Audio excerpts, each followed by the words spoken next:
Today, are stocks at a precarious pinnacle?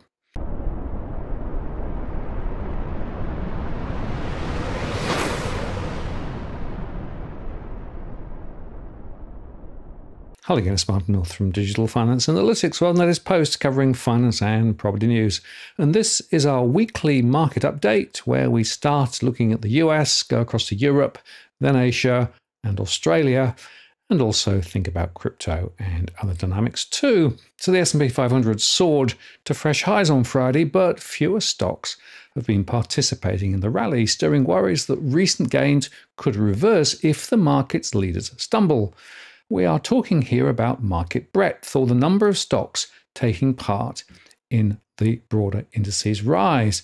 A high breadth is often viewed as a healthy sign by investors, as it shows gains are less dependent on a small cluster of names. The reverse, a narrowing, on the other hand, is a warning, and in fact the Magnificent Seven have accounted for nearly 60% of the S&P 500's gain this year, according to Dow Jones Indices. Now, it took 719 sessions for the index to rise from 4,000 to 5,000, according to Bloomberg, while the rally since the end of October at 22% is now firmly in bull market territory and has added a stunning $9 trillion to the value of US stock values over that time. By the way, that's more than the entire value of China's market. The top 5 stocks in the index, Nvidia, Microsoft, Meta Platforms, Amazon, Apple, have done the bulk of the heavy lifting and now account for about 25% of the index. And perhaps most notably, the S&P 500 is now 15% higher than it was when the Fed started hiking rates in March 2022. That shouldn't happen. Through 2023, market breadth was narrow, with the 24% gain in the S&P 500 driven primarily by those Magnificent Seven, a group of heavyweights that include Meta Platforms, Apple, and Amazon. Breadth improved towards the end of the year, yet some measures show it narrowing now, again in 2024. For example, while the S&P 500 is up 5.4% and closed on Friday at that record high, the 10-day average of stocks on both the New York Stock Exchange and the Nasdaq hitting new highs has fallen to its lowest level since July. At the same time, only 62% of large cap stocks stood above their 50-day moving average as at Thursday's close, which is down from 87% in December. Now, as Michael Harnett of Bank of America has pointed out, Nvidia's market capitalization has risen $600 billion in 2 months, equivalent to the market value of Tesla. We are at a historic extreme in the amount of money in this very small number of stocks, said Michael Smith, a senior portfolio manager at Allspring Global Investments. And Permabet Albert Edwards at Societe Generale said in a note this week that he never thought we would get back to the point where the value of the US tech sector once again comprised an incredible 1/3 of the US equity market. It is tempting, Edwards wrote, to be convinced of the narrative that the stellar outperformance of the US tech sector generally and the Magnificent Seven specifically are fundamentally driven, or is even the only game in town. Edwards said he's not reassured by arguments that US tech valuations are nowhere near the extremes seen during the dot-com bubble more than 2 decades ago. I cast my mind back to 2000, where the narrative around the then IT bubble was incredibly persuasive, just as it is now. But the problem that skeptical investors have now, as they did in 1999, is that selling or underweighting US IT can destroy performance if you exit too early. For Wall Street legend David Einhorn, the market's seemingly endless grind higher on the back of just a handful of richly valued trillion-dollar stocks can be seen as a symptom of what he described as markets that are fundamentally broken.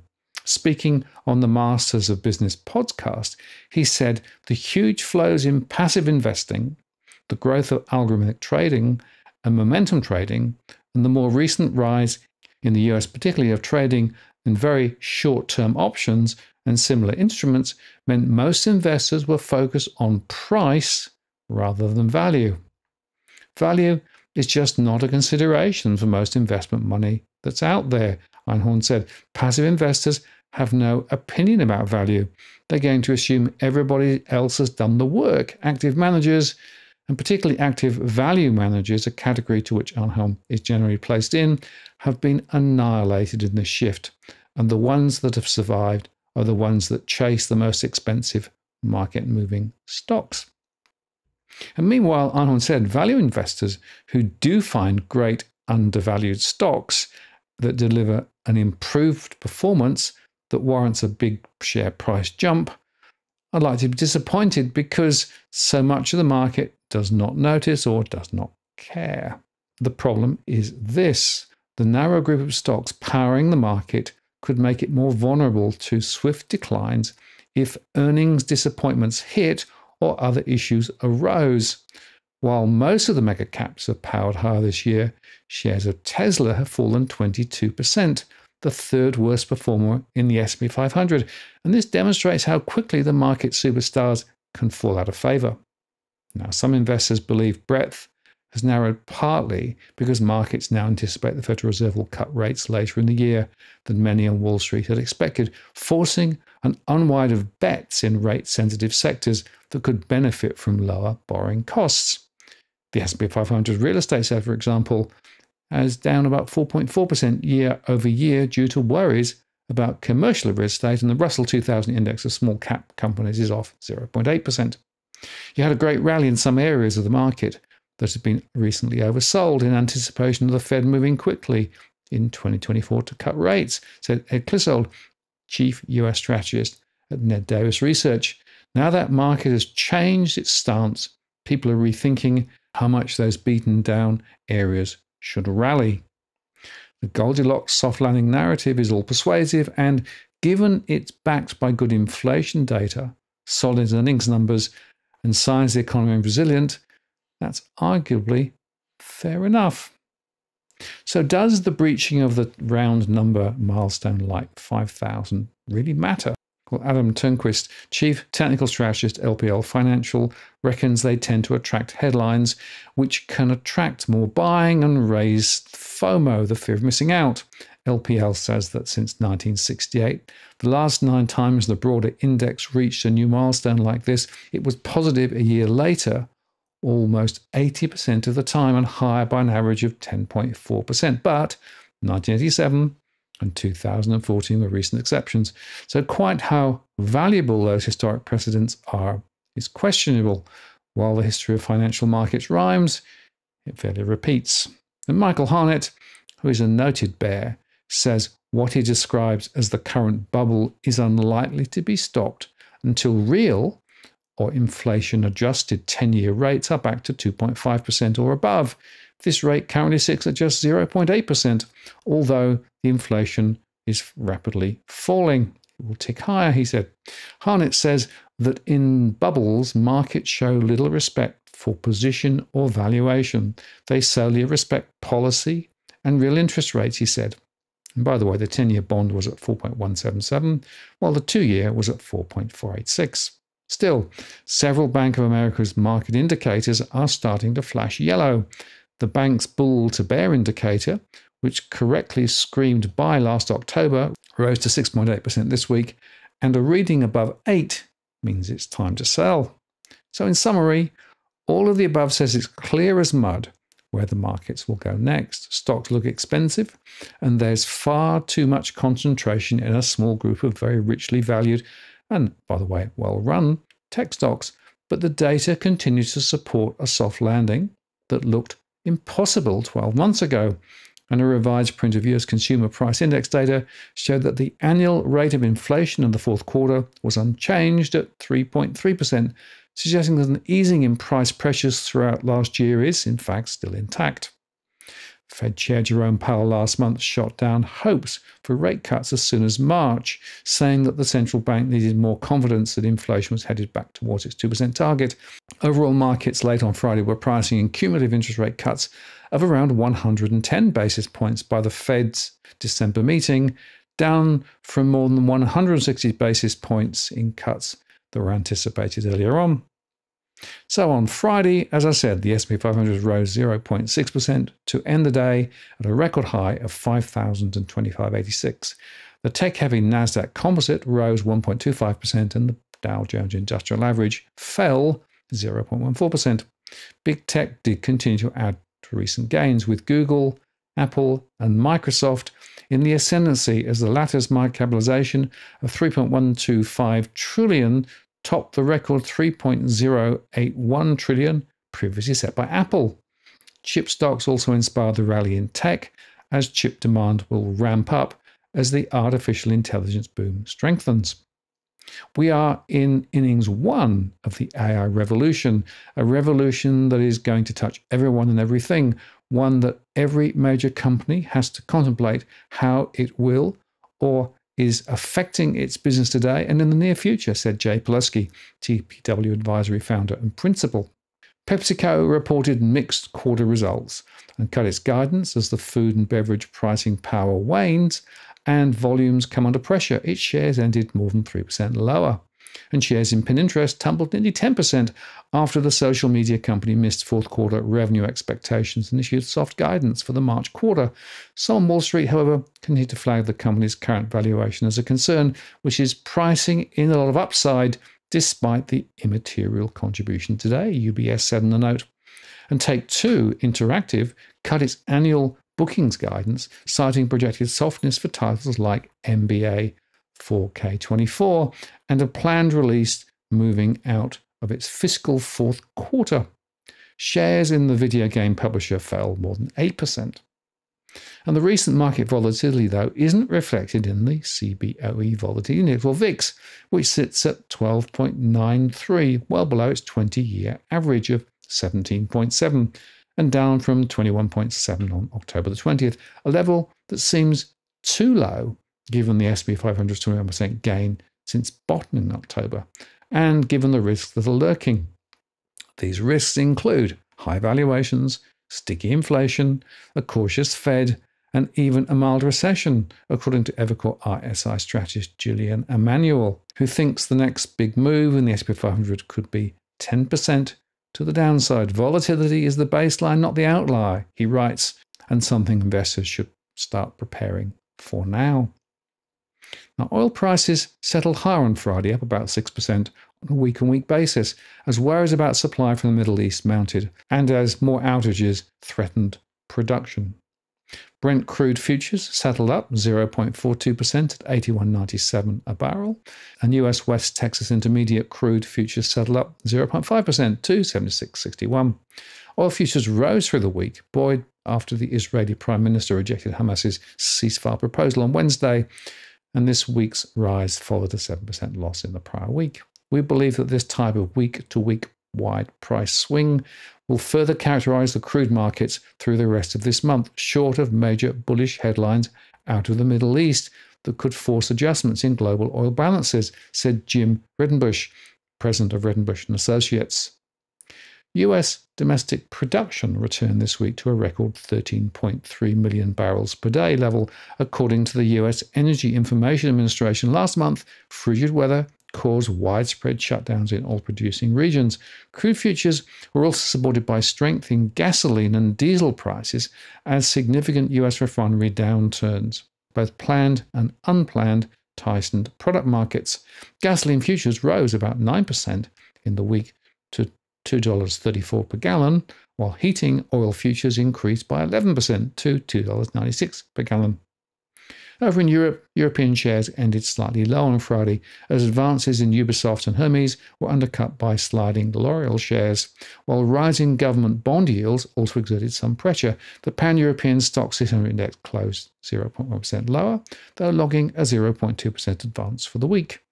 L'Oreal dropped 7.6% after the French cosmetic company reported underwhelming fourth quarter sales growth, and banks lost 0.3% as BNP Paribas eased 2% after UBS downgraded the French lender to neutral from buy.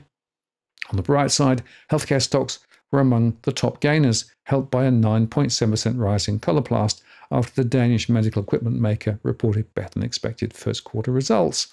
Hermes shares rose 4.8%, notching a record high after the Birkin bag maker said it will further raise prices as its sales outpaced luxury competitors at the end of 2023. And Ubisoft jumped 13.8% after the video games group reported third quarter net bookings slightly above its forecast. Europe's tech sector continues its stellar run, advancing 1.2% of the day and taking its tally of consecutive daily gains to 7. Fourth quarter earnings are estimated to decrease about 7.6% year over year for Stock 600 firms, according to LSEG data, with just about 55% of the 85 companies that have reported so far beating profit expectations. While some strong quarterly earnings updates have propelled the benchmark index to eke out modest gains, investor concerns about elevated interest rates for longer have kept further gains in check. And hurting equities on the day, the yield on the German 10-year government bond rose for the third straight session, but it was last at 2.38%, as bets of an interest rate cut by the European Central Bank eased after several rate setters warned against such a move. Money markets have now seen a near 48% chance of a rate cut in April, having fully priced in such a move at the end of January. In summary, the FTSE in London was down 0.3%, the DAX in Germany was down 0.22%, and the CAC 40 in France was down 0.24%. Over in Asia, Chinese stocks lagged their peers on Thursday, that's before the New Year's holiday started, as a rebound rally now appeared to be running out of steam. Weak inflation data and losses in the tech giant Alibaba Group also weighed on the market.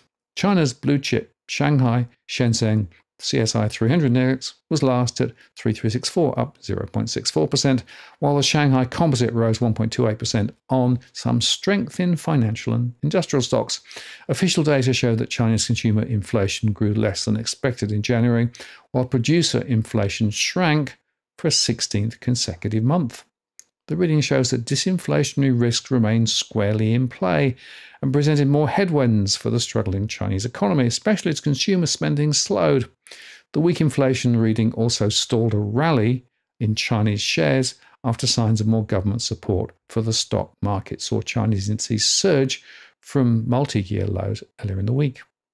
Weak earnings from Alibaba Group also raised more concerns over sluggish consumer spending. The e-commerce giant slid nearly 6% in Hong Kong trade after clocking weaker than expected earnings for the December quarter. Losses in Alibaba dragged the Hong Kong Hang Seng Index down 0.83%. And on Friday, Japan's Nikkei 225 was up again on strength from SoftBank and the technology sector.